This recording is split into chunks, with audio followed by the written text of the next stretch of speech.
Oke, baik. Assalamualaikum warahmatullahi wabarakatuh. Selamat pagi, salam sejahtera bagi kita semua. Kenalkan nama saya Muhammad Nur Zulkarnain dengan NIM 115 200309. Nama teman-teman saya yaitu Perkenalkan, nama saya Hermawan Syah Pamungkas dengan nomor NIM 115-200307. Perkenalkan, nama saya Muhammad Sirojul Munir Hamidi Yusuf dengan NIM 115-2003-17. Perkenalkan, nama saya Faizal Zain dengan NIM 11520000277.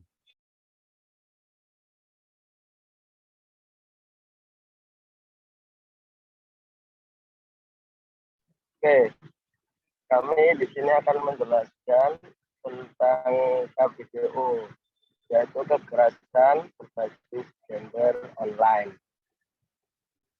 Oke, yang pertama di tengah semakin luasnya jangkauan internet, canggihnya perkembangan dan penyebaran teknologi informasi, serta populernya penggunaan media sosial telah menghasilkan bentuk-bentuk baru kekerasan berbasis gender. Kekerasan berbasis gender online atau KBGO ini difasilitasi teknologi, sama seperti kekerasan berbasis gender di dunia nyata. Tindak kekerasan tersebut harus memiliki niatan atau maksud melecehkan korban berdasarkan gender atau bahkan seksual. Jika tidak, maka kekerasan tersebut masuk dalam kategori kekerasan umum di ranah online. Nah, untuk kekerasan online tersebut penting dibedakan agar solusi yang diberikan lebih tepat dan efektif. Jika KBGO yang terjadi, solusinya yaitu bukan semata penegakan hukum saja, tapi juga perlu intervensi yang mampu mengubah cara pandang perilaku terkait gender dan seksual dengan korban. Tanpa intervensi ini, telah menjalin hukuman, pelaku akan tetap memiliki cara pandang bias gender dan seksual. Komnas Perempuan telah memberikan catatan tentang kekerasan terhadap perempuan yang terkait dengan dunia online ini, dan menggarisbawahi bahwa kekerasan dan kejahatan cyber memiliki pola kasus yang semakin rumit. Adanya banyak laporan kasus kekerasan terhadap perempuan di dunia maya yang diterima oleh Komnas Perempuan juga semakin banyak. Ada 8 bentuk kekerasan berbasis gender online yang dilaporkan kepada Komnas Perempuan, yaitu pendekatan untuk mempercaya cyber grooming, pelecehan online atau cyber harassment, peretasan atau hacking, konten ilegal atau illegal content, pelanggaran privasi atau infringement of privacy, ancaman distribusi foto maupun video pribadi atau malicious distribution, pencemaran nama baik atau online defamation, dan rekrutmen online atau online rekrutmen. Nah, dalam Internet Governance Forum dipaparkan bahwa kekerasan berbasis gender online ini mencakup spektrum perilaku, termasuk penguntitan, pengintimidasian, pelecehan seksual, pencemaran nama baik, ujaran kebencian, dan eksploitasi. Nah, KBGO juga dapat masuk ke dunia offline, di mana korban atau penyintas mengalami kombinasi penyiksaan fisik, seksual, dan psikologis, baik secara online maupun langsung di dunia nyata atau di dunia real nyata saat offline.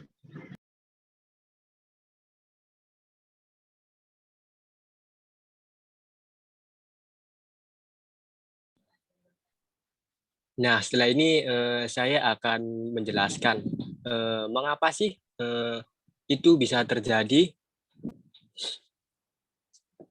Aktivitas individu tidak besar kemungkinan dilakukan di media sosial dengan memanfaatkan teknologi internet. Tidak hanya untuk bekerja atau belajar, mereka pun menggunakan internet untuk melakukan interaksi di media sosial, seperti di Instagram, Facebook, Twitter, WhatsApp, dan Telegram. Dan Facebook Dan Facebook ini merupakan media sosial yang memberikan fasilitas bagi pengguna untuk mengunggah foto mereka dan kemudian mengizinkan orang lain, termasuk orang asing, mengomentari foto tersebut. Tidak hanya kedua media sosial tersebut, Twitter, WhatsApp, dan Telegram pun memiliki fitur yang demikian. Kemudahan mengakses internet nyatanya telah mengubah pola hubungan interpersonal yang menentukan norma dalam bertindak dan berinteraksi. Apalagi Indonesia termasuk negara yang pengguna media sosialnya mencapai 170 juta orang dengan intensitas menggunakan media sosial sampai 3 jam 14 menit per harinya, serta rentang umur penggunanya antara 18 sampai 30 tahun. Menurut Kerr dan Hayes, media sosial merupakan media internet yang memudahkan penggunanya mengenalkan diri dan berinteraksi dengan orang lain, baik secara langsung maupun tidak langsung, sehingga mendorong nilai dan persepsi dengan orang lain. Melalui media sosial, inilah yang kemudian bisa jadi dapat memicu peluang semakin meningkatnya kekerasan berbasis gender online.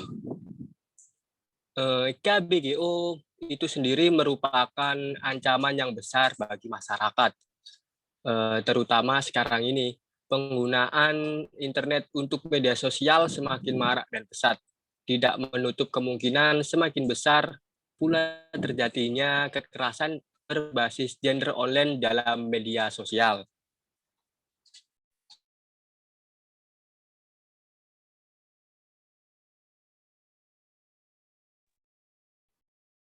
Untuk yang ketiga, bagaimana KBGO masih terjadi di masyarakat?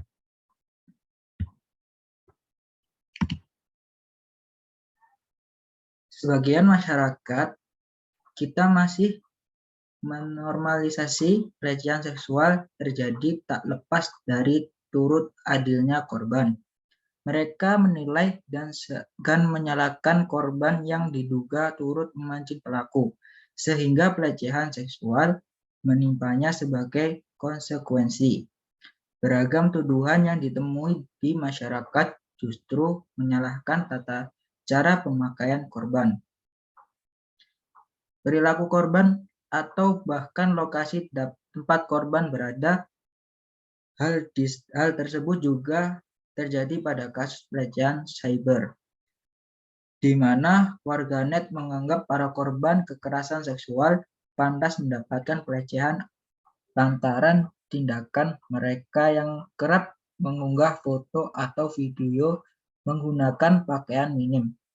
Kondisi yang terjadi justru akan semakin memukul korban. Momen di mana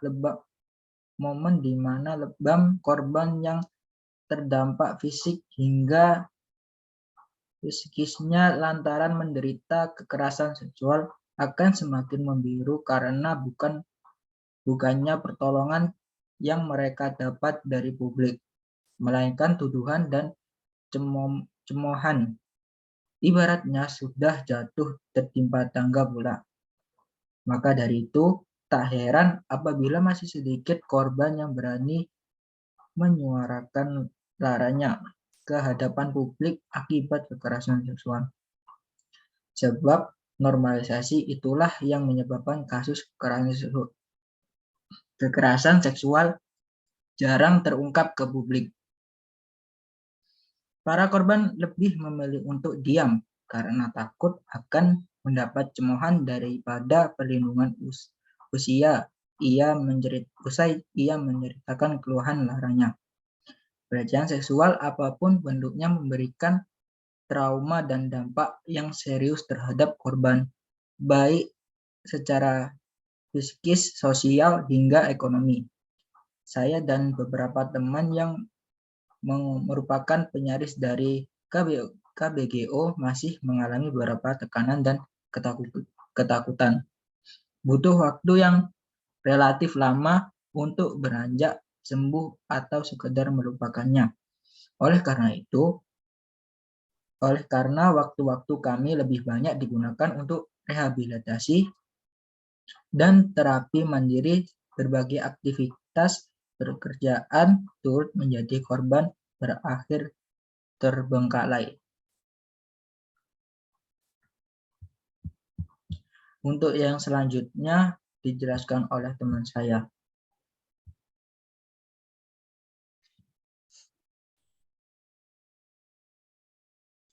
Yang keempat, apa upaya yang telah dilakukan dalam menolak KBGO?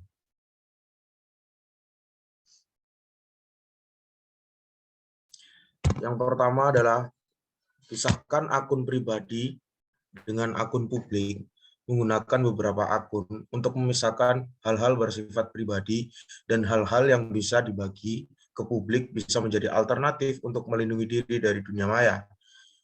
Yang kedua, cek dan atur ulang pengaturan privasi, sesuaikan pengaturan privasi dengan level kenyamanan diri dalam berbagai data pribadi, seperti nama, foto, nomor ponsel, lokasi, geotag, location sharing, aplikasi yang diberikan akses atau akun media sosial atau aplikasi percakapan yang dimiliki, kendalikan sendiri siapa atau apa saja yang dapat mengakses data pribadimu. Yang ketiga, ciptakan password yang kuat dan nyalakan verifikasi login. Hindari peretasan akun media sosial dengan menciptakan password login yang kuat, panjang dan mengandung huruf, angka, dan simbol, dan aktifkan verifikasi login. Dalam beberapa platform media sosial atau aplikasi percakapan, verifikasi login disebut dengan istilah two-step verification atau two-factor authentication. Berlakukan juga pada email pribadi. Yang keempat, jangan sembarangan percaya aplikasi pihak ketiga, karena aplikasi pihak ketiga misalnya dapat mengadakan sebuah kuis di Facebook, biasanya meminta akses akun media sosialmu. Aplikasi pihak ketiga yang tidak bertanggung jawab bisa saja menggunakan informasi atau data pribadi yang mereka dapat dari akses tersebut secara tidak bertanggung jawab dan bisa jadi berdampak pada kehidupanmu baik online maupun offline. Yang kelima, hindari berbagi lokasi pada waktu nyata, real-time location sharing.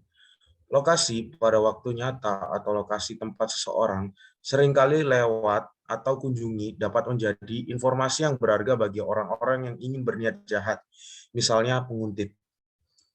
Yang keenam, berhati-hati dengan URL yang dipendekkan. Ada potensi bahaya ketika mengeklik URL yang dipendekkan bila berasal dari akun yang mencurigakan. Bisa saja URL disebut mengarah ke situs-situs berbahaya atau jahat yang dapat mencuri data pribadi kita. Yang ketujuh, jaga kerahasiaan PIN atau password pada ponsel atau laptop pribadi. Seringkali, pelaku kekerasan berbasis gender online dan offline adalah orang-orang terdekat. Untuk itu, perlu untuk memasang dan menjaga kerahasiaan PIN dan password pada gawai atau perangkat elektronik pribadi lainnya, terutama yang menyimpan data-data pribadi.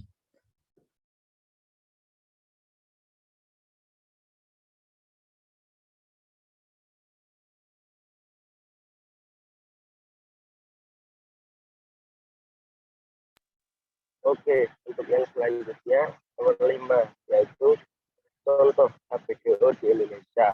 Kita ceritakan bagaimana terjadi dan bagaimana reaksi netizen dan solusinya juga tentunya.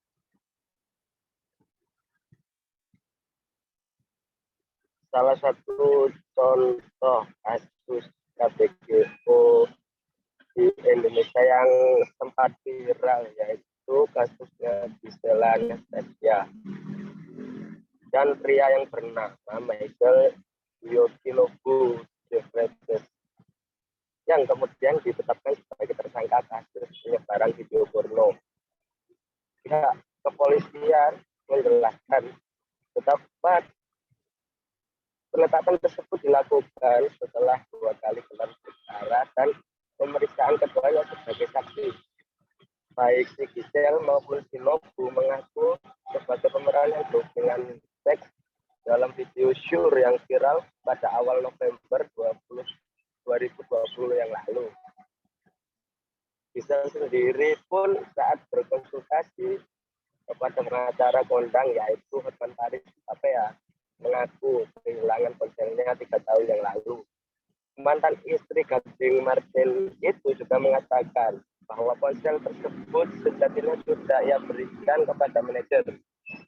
Ia telah menghapus semua data sebelum menyerahkannya. Baik si Gisel maupun si Michael disangkakan pasal berlapis tentang undang-undang atau UU pornografi. Nah, polisi memastikan akan memanggil Gisel dan Nobu sebagai tersangka dalam waktu terdekat pada tahun itu, tahun 2020. Tanggapan netizen. Nah, tanggapan untuk netizen Indonesia sendiri memberikan beberapa tanggapan dari video tersebut, di antaranya. Yang pertama, netizen masih memperdulikan masa depan anaknya, yang kebetulan juga anak satu-satunya. Apabila mengetahui video tersebut, kira-kira bagaimana reaksinya? Yang kedua, sudah jelas Gisel yang notabene adalah seorang public figure atau seorang selebritis akan langsung dicap sebagai murahan oleh netizen Indonesia. Untuk solusi sendiri, Kominfo beserta pihak terkait memblokir akun dan situs terlarang untuk meminimalisir penyebaran video porno yang dimungkinkan akan terjadi lagi, untuk sebagai tindakan mencegah kasus KBGO yang seperti ini terulang lagi di kemudian hari.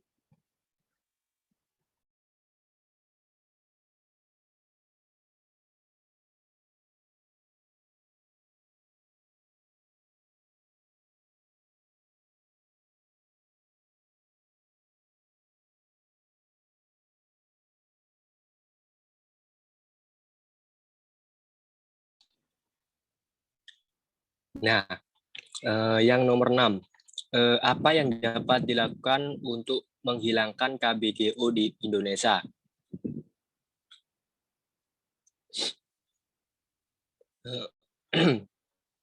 Sebagian besar KBGO terjadi akibat pelanggaran privasi yang terjadi di ranah online. Maka cara terbaik untuk mengatasi permasalahan KBGO adalah meningkatkan kesadaran seluruh masyarakat untuk meningkatkan keamanan data pribadi.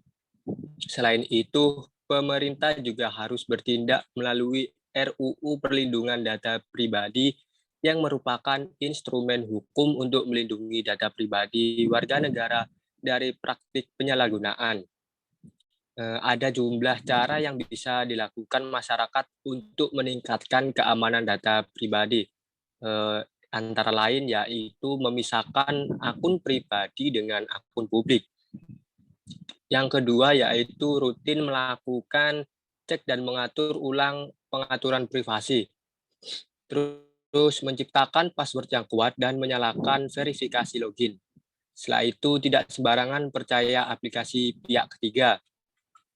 Berhati-hati dengan URL yang dipendekkan, menghindari berbagai lokasi pada waktu nyata, atau bisa disebut dengan real-time location sharing. Terus yang terakhir yaitu melakukan data detox dengan kurangi jejak digital dan menjaga kerahasiaan PIN atau password pada ponsel dan laptop pribadi.